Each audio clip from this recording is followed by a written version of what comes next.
Hello，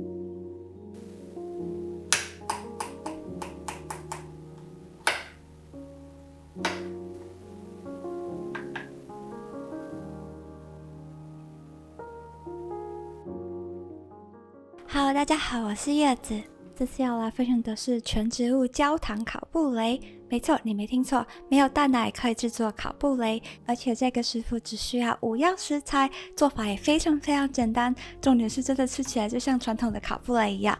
所以不多说，我们来看吧。那一开始我们先取一个调理杯，记得要用小的，里头放入无糖豆浆，还有植物性鲜奶油、有机砂糖以及玉米淀粉。还有这个，个人觉得非常重要，是灵魂之一——醇香草精。自制的食谱链接我会放在下面的描述框。那我们之后就把它们全部搅打混合均匀。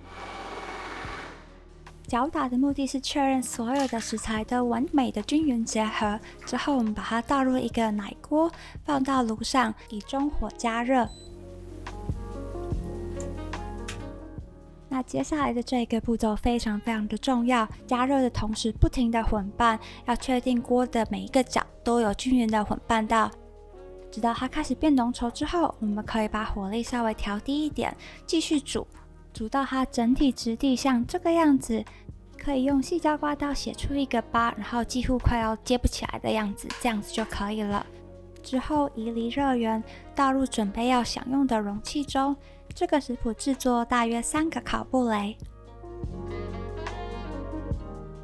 之后可以用汤匙或是细胶刮刀把表面抹平，尽可能就好。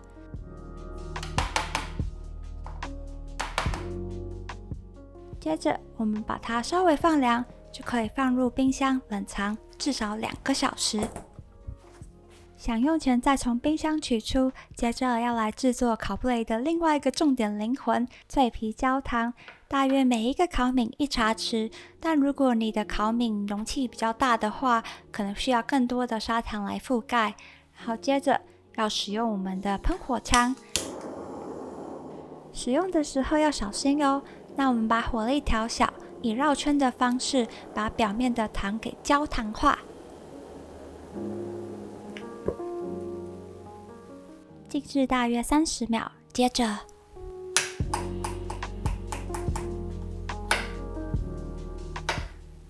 这一道全植物无蛋奶的烤布雷吃起来真的就像传统的烤布雷一样，有着类似卡士达的绵润蛋奶滋味，但它真的没有蛋奶，加上表面的脆皮焦糖，吃了一口马上就回想到以前那个非常爱的法式烤布雷。而这一款没有蛋奶也没有任何动物性制品，真的吃了觉得超级感动的。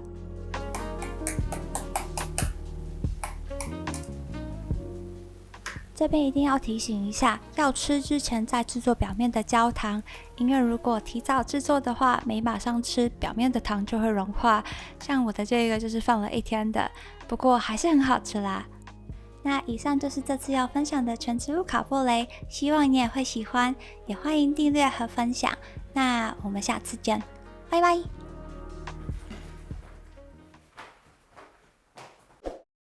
Every night I try to love, but your heart is made of stone. All my tears, they fall like rain, yet you leave me here alone.